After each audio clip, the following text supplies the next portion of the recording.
Olá, seja bem-vindo a mais um Direto do Legislativo, programa realizado em parceria com o Jornal à Tarde, que publica em página inteira as entrevistas realizadas aqui e a gente sempre com foco na atuação parlamentar, nos projetos de lei, na visão política de cada um dos deputados da Assembleia Legislativa da Bahia.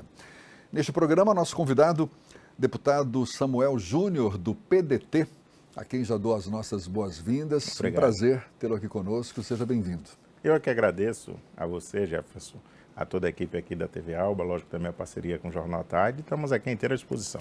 O senhor foi um dos críticos em relação ao formato virtual adotado pela Assembleia durante a pandemia, inclusive com a realização de uma única sessão semanal. O senhor acredita que a direção da Casa exagerou nos cuidados contra a Covid-19? Eu acho que o exagero não veio só pela parte da direção da Casa. Eu acho que veio até, inclusive, pelo próprio governo do Estado. E a gente sempre pode tirar como exemplo Brasília. Brasília não fechou a Casa. E olha que Brasília recebe deputados de todo o país e Brasília, durante todo o período da pandemia, funcionou. Lógico, aqueles deputados que tinham suas comorbidades, eles faziam as sessões virtuais, ele podia participar, como nós estamos fazendo hoje na Assembleia Legislativa, mas em tempo todo o plenário estava aberto para que os deputados que desejassem estar em Brasília, discutindo no plenário, até porque eu sempre digo que o que faz o parlamento, mover o parlamento, é exatamente aquelas discussões no plenário. Infelizmente, no período da pandemia, nós não tivemos isso aqui na Casa. Respeito a decisão que o presidente, junto com a mesa diretora, tomaram, mas lógico que eu preciso expor meu ponto de vista e desde o começo eu achei que foi uma decisão que não foi acertada. A Câmara de Vereadores aqui na nossa capital também não parou de funcionar, então estava todos os dias também aberta. Então a gente, só a Assembleia Legislativa aqui do Estado da Bahia, em relação, se comparando a Brasília e a Câmara em Salvador, foi que fechou as portas. O senhor foi contra as medidas restritivas em geral, que acabaram, principalmente nos momentos mais críticos da pandemia, fechando estabelecimentos, enfim, restringindo a atuação das pessoas? Lógico que eu coloco meu ponto de vista e respeito sempre os pontos de vista de todo mundo. Mas eu preciso expor o meu e, na minha condição que estou como um parlamentar, eu mais ainda preciso colocar isso. E dentro do segmento que eu represento, que é um segmento evangélico, um segmento especial da Igreja Assembleia de Deus, vários prefeitos baixaram decretos fechando, inclusive, de ter culto. Isso seja culto na Igreja Católica, culto nas igrejas religiosas, inclusive ferindo a própria Constituição, que ela me dá a liberdade de culto. Então, até a minha liberdade de culto, os prefeitos fizeram isso, e do próprio governo também, baixando vários decretos, fechando estabelecimento comercial. E hoje a gente vê que a economia ela começa a sentir também o efeito mais drástico da pandemia, onde a gente vê vários estabelecimentos comerciais que fecharam as portas, várias pessoas que ficaram desempregadas. Então eu acho que, talvez até no desejo de acertar, vários governantes, e aí eu incluo o governador, vários prefeitos, eles exageraram e a gente vê que esse exagero hoje a gente poderia ter administrado. Vou tirar como exemplo hoje o distanciamento que se faz para o embarque dentro do avião. Chega no salão de embarque, você faz o distanciamento, mas dentro da aeronave senta todo mundo próximo. Será que se a gente usasse esse critério de não ter a pessoa na poltrona do meio e não fizesse esses fechamentos que fizemos e fizesse essa administração, a gente não teria esse problema que nós temos hoje da economia, nós não teríamos, né? Eu acho que houve um exagero. Espero que a gente não torne a passar pelo que passamos no período da pandemia, mas se uma outra pandemia tiver, que a gente use essa como exemplo, que exageramos em muita coisa e teve vários prejuízos. Foram decisões tomadas com base em orientações da área científica, que em tese é quem tinha condições ou conhecimento para decidir sobre esse assunto, não? Não, vários deles tomaram sem sequer qualquer estudo científico. E hoje a gente vê que os próprios cientistas que naquela época disseram que tinha que ter um total fechamento, hoje eles já dizem que pode se liberar, pode ter sim um distanciamento. Mas por causa da vacinação? Não, eu não vejo nesse ponto de vista. Porque eu acho que a gente precisava ter um meio termo. Eu acho que a forma que foi feita foi uma forma exagerada. E lógico que a gente sempre tem que se preocupar com as vidas. A vida é o maior patrimônio que uma família tem, que um cidadão tem. Mas tem pessoas que a gente precisa ver de que forma a gente poderia administrar o comércio, o funcionamento como um todo. Eu acho que da forma que fez houve um grande exagero. E desse exagero houve grandes prejuízos. O senhor está em seu segundo mandato, o atual desde o início da atual legislatura. Isso porque na primeira experiência o senhor foi eleito como suplente, pegou a legislatura já em andamento. Qual a avaliação que o senhor faz do desempenho da Assembleia nesses últimos 2 anos que coincidem exatamente com a chegada da pandemia? Eu acho que ainda muito tímido. A minha crítica ao Parlamento Estadual, e eu falo isso aqui porque já tive a oportunidade de falar aos presidente e ex-presidente Nelson Leal, ao atual presidente Adolfo, que a gente só se reúne hoje para votar projeto do Executivo. Se você observar, nesses últimos meses, a gente só vota projeto do Executivo. Não que eu seja de forma contra a votar os projetos do Executivo, mas nós somos 63 deputados, são 63 cabeças, 63 pensamentos, 63 pessoas que representam alguma parte da sociedade, onde a gente tem vários projetos, que eu não tenho dúvida de que colocar esses projetos em prática, a gente ajudaria muito a população baiana, são 15 milhões de pessoas, só que infelizmente a gente acaba não pautando isso. Então eu acho que a gente acaba sendo apenas um parlamento que está a serviço do Poder Executivo, e não um parlamento que está a serviço do próprio parlamento. Eu sempre digo, Jefferson, que os poderes eles precisam ter essa harmonia natural, o parlamento, o legislativo com o judiciário com o executivo com o legislativo, mas a gente precisa ter uma independência. E eu acho que uma forma de mostrarmos a nossa independência é também a gente pautar o projeto dos deputados. E se o governador não quiser sancionar, ele volte para aqui e a gente torna a dizer que não, que o projeto é legal, o projeto é viável. E eu posso dizer a você que dos 63, o que tem menos projeto aqui tem 5, 10 projetos. Será que então nenhum desses projetos vai atender a população, nenhum desses projetos vai ajudar a vida dos baianos? Só o projeto do governador, do Ministério Público? Então eu acho que a gente, na condição de parlamentar, eu acho que eu não posso fazer uma avaliação positiva do parlamento por conta disso. No mais, lógico, a gente viveu um momento atípico, ninguém tinha bola de cristal como lidar com isso, é por isso que eu disse a você que respeito os pontos de vista, que eu também gosto que respeite o meu ponto de vista, mas eu acho que a gente precisa dar uma dinâmica melhor ao parlamento aqui na Assembleia Legislativa, mostrando o projeto dos deputados. Essa é uma reclamação recorrente, o senhor não é o único que reclama o fato de a maioria dos projetos serem de origem do Executivo. O que falta para virar essa chave? Que tipo de interlocução, por exemplo, o senhor tem com a presidência da casa ou com o próprio governo no sentido de mudar essa situação? Eu acho que o maior problema, e é um problema até burocrático interno, que a gente tem o líder do governo e o líder da oposição. A gente não acaba tendo um líder dos deputados que fizesse exatamente essa interlocução entre o líder do governo, o líder da oposição, e ele fosse esse líder que estivesse, na verdade, representando o parlamento como um todo. Existe alguma parte do próprio regimento interno nosso que precisa passar pelos trâmites das comissões ou a dispensa de formalidade, e essa dispensa de formalidade ela só se dá ou junto com o líder do governo e junto com o líder da oposição. E acaba eles dois, de qualquer forma, se entendendo dessa forma. Eu acho que também, e aí com muito respeito, e tenho muito respeito, até porque eu aprendo isso desde berço, a respeitar a quem Deus colocou como meu líder, então hoje o líder Adolfo, mas eu acho também que falta uma boa vontade. Eu acho que o presidente poderia ser, quem sabe, esse líder dos deputados e colocar também, porque quem faz a pauta do dia é a presidência, colocar projetos dos deputados, exigir que a Comissão de Constituição e Justiça dê celeridade para que passe pelas comissões, em especial a comissão, a CCJ, e a gente possa pautar esses projetos e votar aqui vários projetos. Eu fui membro da Comissão de Constituição e Justiça, da CCJ, que é a Comissão de Constituição e Justiça, a gente analisa lá, tem mais de 5 mil projetos, e a gente não pauta. Hoje, no dia 22 de dezembro, a gente tem aí aproximadamente 10 projetos do Executivo que vamos votar. Não tem um projeto de um parlamentar. E a gente já tem mais de 6 meses nessa mesma condição. Quais são suas principais bandeiras aqui na Assembleia, deputado? Defender a família tradicional, o segmento evangélico. E aí, Jefferson, me permita fazer um comentário. Eu sou um parlamentar e respeito todas as pessoas, respeito todas as opiniões, conforme aqui falei anteriormente. Respeito as pessoas que têm as suas opções, seja ela de natureza religiosa, de natureza sexual, mas a gente não pode permitir que essa inversão de valores que a gente vê nos últimos dias fazer, em especial com as nossas crianças. Eu acho que a Bíblia diz que ensina a criança no caminho que deva andar. E quando ela crescer, ela não vai se desviar. Eu sou um jovem de 42 anos que fui ensinado nesse caminho. Lógico que quando eu pude me entender, e aí com os mais velhos dizia, pai, deixa quando o menino se entender como gente, né?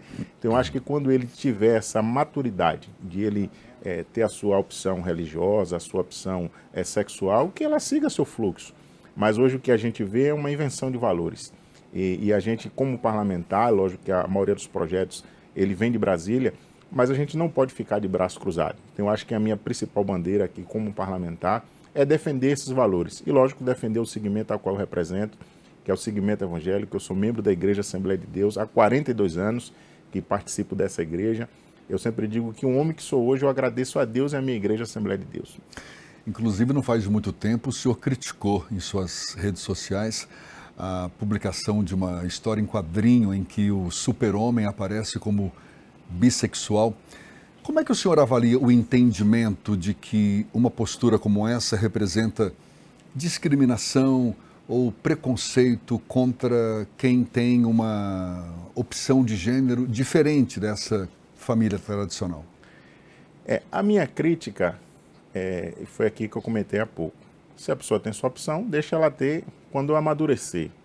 E quando você pega, e eu posso dizer isso, quando eu era menina, a gente tinha Jasper, Lion Man e tantas outras figuras que a gente assistia, e tinha até como os heróis em quadrinhos, chamava os heróis em quadrinho. E quando você pega exatamente essas figuras e quer colocar isso na cabeça da criança, é exatamente o que eu falei, essa inversão de valores. E eu acho que eu não fiz um ato homofóbico, inclusive tem um jogador de vôlei que foi severamente criticado, inclusive foi colocado para fora, porque ele também se manifestou, porque ele acredita na família tradicional. E dentro disso a gente vê que, será que aquele rapaz, o ato de ele ter feito uma crítica, ele fez um ato homofóbico? E de fato o que é homofobia? Quer dizer, o fato de eu me manifestar o que eu penso, o que eu sinto, ou o que eu entendo, isso é um quadro de homofobia, né? E eu aqui, inclusive, fui ousado ao ponto de referendar uma encomenda, indicar uma encomenda para que esse jogador, mas dando a esse jogador exatamente pela coragem que ele teve de defender a família tradicional, né? E eu preciso continuar defendendo isso e vou continuar acreditando porque faço parte de uma família tradicional, fui criado e estou também criando minha família tradicional. Hoje sou pai de uma menina de 12 anos e de um rapaz de 16 anos. Eu estou ensinando a eles o que entendo que é certo para mim. Mas amanhã eles podem entender totalmente de forma diferente e eu preciso respeitar como pai. Eu posso até dizer a eles, rapaz, não foi isso que você aprendeu com seus pais. Mas é a opção dele, ele não deixará de ser meu filho. Mas eu oro e torço para que ele siga os caminhos que eu fui ensinado e que ensino eles. Há quem defenda a tese de que ninguém se realiza como ser humano se não tiver assegurado o respeito à sexualidade, ou à sexualidade, de uma forma geral. E que, no caso, engloba o quê? A liberdade sexual e a livre orientação de gênero. Sob essa ótica, o senhor não acha que a sexualidade é uma liberdade individual que deve ser respeitada? Mas a partir de que idade? Porque eu, quando faço isso, inclusive eu tenho um projeto de lei também, que é a Escola Sem Pornografia, onde esses tipos de assuntos a gente não fale com as nossas crianças, ou seja, não oriente. E me permita, não desviando da sua pergunta, a gente teve um caso aqui recente em Salvador, de uma professora que, dentro da sala de aula, ela estava dando doutrinação política dentro de sala de aula. E uma mãe, a aluna se ofendeu, saiu da sala de aula, reclamou com a sua mãe, a mãe foi e deu uma queixa. O delegado chamou a professora para que conversasse, até para entender de fato o que é que estava acontecendo, e a gente viu vários movimentos criticando a ação do delegado. Mas acho que uma semana ou 2 semanas depois, um professor dentro de sala de aula induzindo as crianças a se beijarem, crianças inclusive do mesmo sexo, e ele prometendo que daria ponto a essas crianças e até também dinheiro. E a gente não viu a mesma manifestação da própria PLB e de outros sindicatos, de outros movimentos, criticando a postura desse professor. Então, será que é esse tipo de sexualidade que a gente deva estar ensinando em sala de aula ou praticando em sala de aula? Será que a idade para que a gente aborde esse assunto é com as crianças de 12 anos? Porque é exatamente se eu tenho esse assunto com as nossas crianças, eu não estou dando a ele o tempo para que ele mesmo processe o que é que ele quer ser, de que forma ele quer ser e de que forma ele quer encarar esse processo.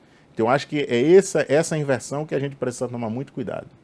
O senhor é autor de um projeto de lei já aprovado pela Assembleia Legislativa que proíbe a participação obrigatória de alunos em eventos religiosos, tanto em escolas da rede pública quanto escolas particulares, inclusive isentando os alunos de cursar disciplinas que sejam relacionadas à religiosidade. O senhor tem acompanhado a efetividade, o cumprimento dessa lei? Mas eu vou pedir essa resposta para o próximo bloco. A gente volta já já nessa conversa com o deputado Samuel Júnior, do PDT, aqui no Direto do Legislativo. É um instante só.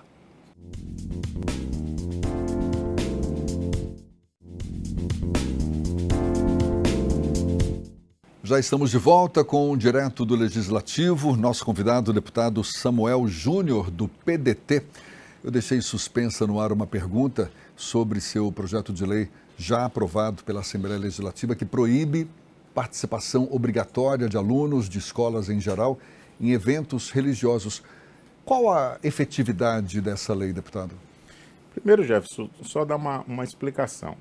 São atividades valendo ponto.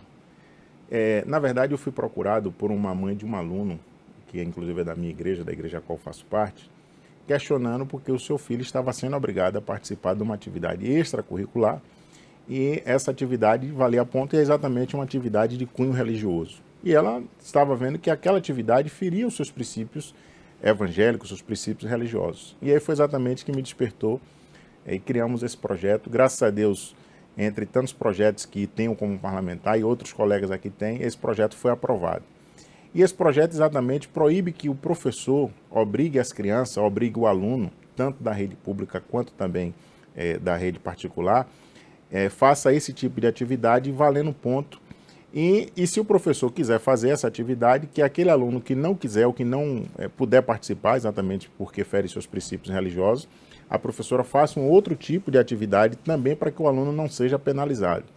E interessante que essa lei, ela não é apenas para o segmento evangélico, é para o segmento religioso como um todo. E eu posso citar um exemplo de uma família que é criada por famílias de matriz africana, e a professora, que a gente tem várias professoras também que são evangélicas, ela pode querer fazer algum tipo de atividade e que, para aquela família, vai ferir os seus princípios religiosos. Então, a professora também vai ter que fazer um outro tipo de atividade para aquele aluno. Pode ser também uma família criada por pessoas que o pai seja ateu, de igual modo, da mesma forma. Então, uma família que isso atende todo mundo, independente de sua crença, né? Apesar de a gente não ter essa fiscalização, mas eu fiz a publicidade que me caberia fazer e até então não tenho recebido reclamação. No ano retrasado, salvo engano, a gente recebeu uma cobrança de um aluno que estava passando por isso. Eu mandei a cópia da lei para ele e ele também não me votou mais fazendo reclamação. Então, acredito que ele conseguiu fazer essa administração com a escola, né? Então, eu acho que isso atende uma sociedade como um todo. Eu fui criado por famílias evangélicas, meus filhos são criados assim, e se a escola fizer qualquer tipo de atividade, meu filho vai dizer que ele não vai participar e não pode ser prejudicado. A professora vai ter que fazer uma outra tipo de atividade para que ele também não perca esses pontos. É uma lei que, de certa forma, vai de encontro ao direito da liberdade de crença, não é verdade? Independente de qual seja. Independente de qual seja. E que, de certa forma, remete ao direito da liberdade sexual também, aquela questão que a gente estava discutindo exatamente. Um pouco atrás, não? Não, com certeza. E aí defende todo mundo. Lógico que o que me originou a fazer o projeto foi uma reclamação de uma mãe evangélica, mas entendi de que eu não poderia apenas restringir esse projeto de lei apenas para o segmento evangélico. Mas em relação à liberdade sexual, o senhor tem restrições? Tenho. Mas a lei, aí não fugindo da pergunta da lei, a lei ela não trata do assunto. A lei trata de atividade religiosa, não, eu sei. De qualquer natureza. Apenas disse que, pelo fato de defender o direito à liberdade de crença, a gente poderia fazer uma analogia, não sei se o senhor concorda, mas a liberdade de escolha sexual, que é um direito das pessoas também. Não deixo de ser, de forma alguma, mas que eu preciso respeitar a criança. Mas eu preciso ensinar os meus filhos dessa forma. Não, eu ensino meus filhos a ele respeitar todo mundo, independente de sua crença, independente de sua raça, de cor, independente disso. Eu preciso ensinar as crianças a respeitar o próximo.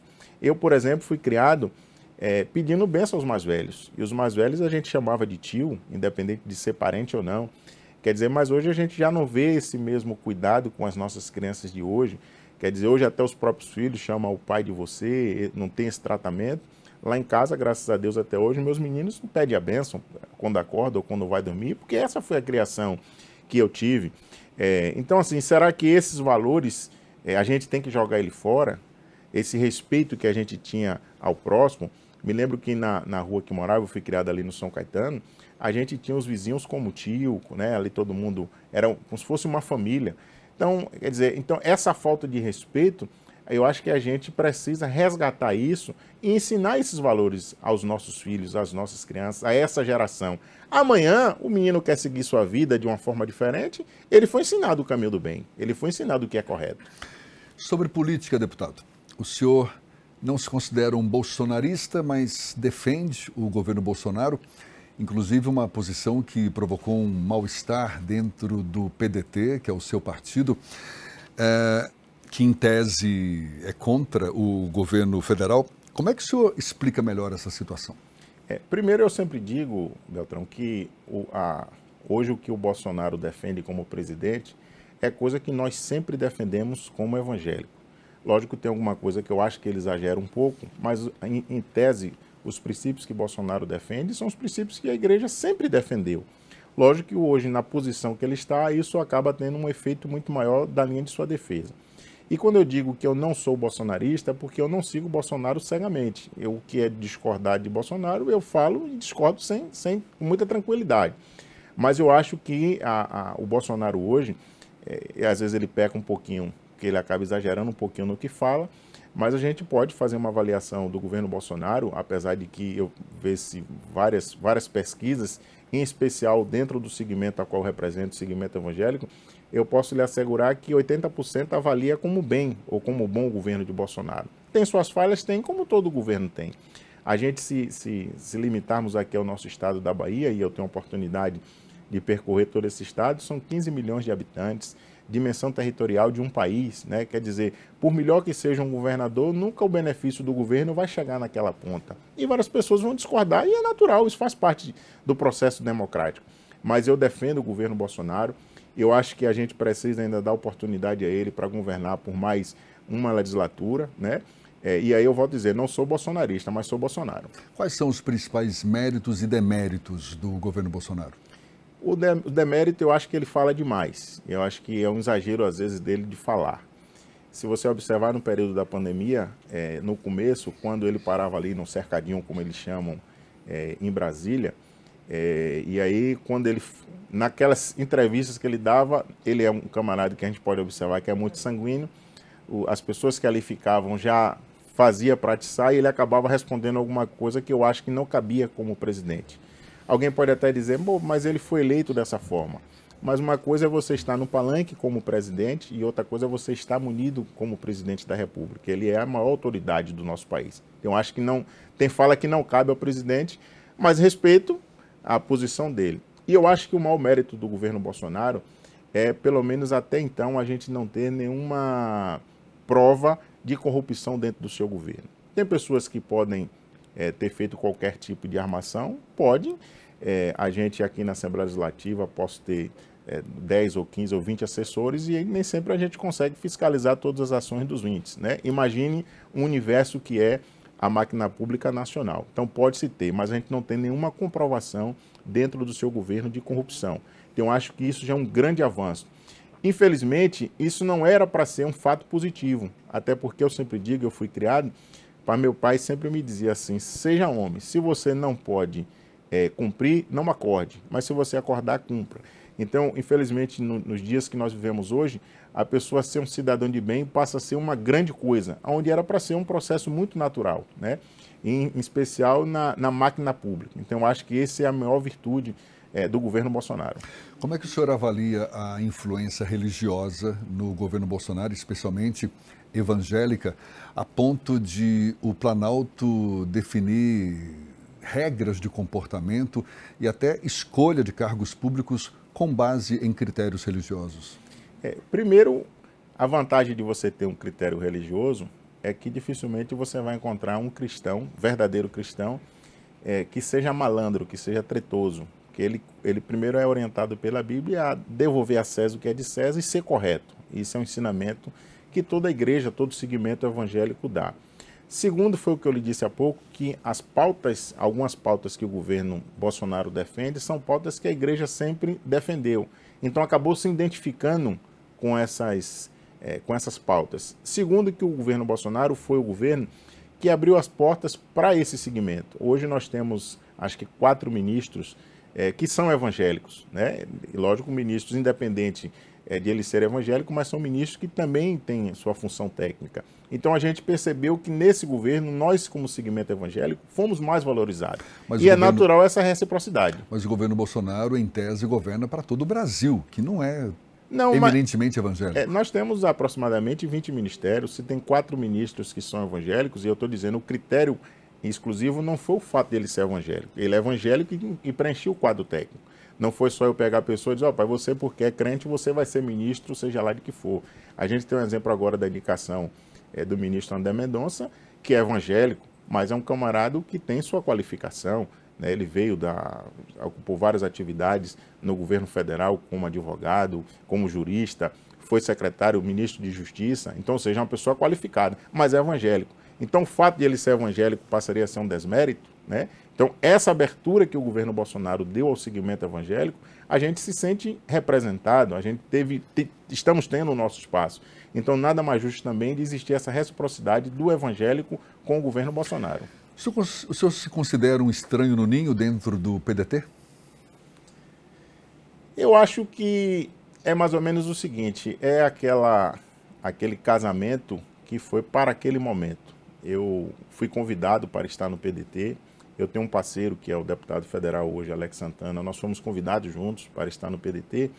Mas interessante, Jefferson, que eu deixei muito claro, quando estava chegando ao PDT, quais eram os nossos posicionamentos e aquilo que nós acreditávamos e aquilo que nós defendíamos, porque eu também só defendo aquilo que eu acredito. Então, assim, eu acho que o presidente Félix e o presidente Lupe não tem como nenhuma surpresa o posicionamento que nós estamos tendo hoje, porque foi uma condição que nós falamos naquela época, né? Lógico que hoje o PDT ele é protagonista da oposição do governo Bolsonaro e a gente não pode exatamente contra esse processo todo que o PDT vem exercendo junto com o governo Bolsonaro, mas uma coisa que também deixamos muito claro. Hoje nós estamos respondendo um processo no Conselho de Ética do PDT, não foi ainda concretizado, mas estamos aguardando. Como a gente já está há alguns meses da janela partidária, então nós vamos aguardar, ver como é que vai ficar essa decisão, para que a gente possa definir em que ninho nós vamos pousar. O senhor já manifestou interesse de se filiar ao PP, inclusive tem uma proximidade grande com o vice-governador João Leão, que é um dos caciques do partido aqui na Bahia. Está caminhando nessa direção? Em que pé estão essas temos conversado articulações? Não só com o PP, mas inclusive com outros partidos. Lógico que o PP é um partido que nós temos uma grande simpatia, não só ao presidente estadual João Leão, mas aos parlamentares que fazem parte. A minha relação de amizade com o deputado Nelson Leal é muito grande, né? Então, assim, é uma pessoa que eu devo muito. Então, a gente tem conversado e buscado. Lógico que é uma decisão que a gente só tomará em março. Então, daqui até março, nós vamos usar a mesma linguagem que o presidente Bolsonaro usou recentemente, fazendo um namoro, né, com alguns partidos, para que em março a gente possa fazer esse casamento. Para a gente encerrar, deputado, o senhor já manifestou interesse de se candidatar à presidência da Assembleia Legislativa, inclusive já o fez isso em 2020, não teve sucesso. Qual argumento o senhor tem para convencer os seus colegas de que essa é uma boa opção? Primeiro, eu digo o seguinte, que todo soldado, quando ele entra no quartel, mesmo que ele entre na condição de soldado, o sonho dele é um dia ser o comandante-geral, ser o coronel. E eu posso dizer o seguinte, eu cheguei aqui na Assembleia Legislativa como servidor em 2003, recebi aproximadamente 2 salários mínimos. Então eu já venho de uma trajetória como servidor da casa. Então hoje estou exercendo meu 2º mandato como deputado. Então, quando você até falou de não tive sucesso, eu na verdade retirei a candidatura entendendo que nós estávamos participando de um processo que foi apenas na candidatura do Adolfo, dentro de um acordo onde todos nós concordamos com isso, né? Mas se Deus me der a oportunidade de renovar o meu mandato, quem sabe posso colocar o meu nome à disposição dos meus colegas, entendendo de que atenderei bem os servidores, porque fui servidor durante muitos anos aqui na casa, e posso também atender muito bem os meus colegas, porque estou deputado já exercendo meu segundo mandato, nesse caso o terceiro mandato. Mas, acima de tudo, eu acho que eu vou no contraponto dos presidentes que já passaram, e respeito todos eles, de a gente colocar projetos dos deputados para a gente votar, discutir projetos dos parlamentares. Possa ser até que o projeto não seja aprovado no plenário, mas quando eu trago ele para o plenário, eu trago para o meio da discussão. Então, eu acho que eu conseguiria dar essa dinâmica maior. E eu acho que o fator mais importante, Jefferson, é que eu não pertenço a grupo político. Eu respeito, volto a dizer, eu gosto muito da palavra respeito, mas eu não pertenço a grupo político. Eu sou um menino, um jovem, que sou da Igreja Assembleia de Deus. Então, eu não pertenço a um grupo A, ou um grupo B, ou um grupo C politicamente. Então, acho que nos traria até mais independência no processo, na condição de parlamentar. Lógico que a gente, para estar candidato, a gente se filia a um partido e, às vezes, esse partido tem o seu direcionamento a um grupo político. Mas eu sou independente. Eu sempre digo que o meu partido vai ser sempre a igreja e a igreja a qual eu represento. Deputado Samuel Júnior, muito obrigado pela sua disponibilidade. Até uma próxima. Eu que lhe agradeço, sempre às ordens. E muito obrigado a você também que acompanhou essa nossa conversa, esse nosso bate-papo. Até uma próxima também. Tchau, tchau.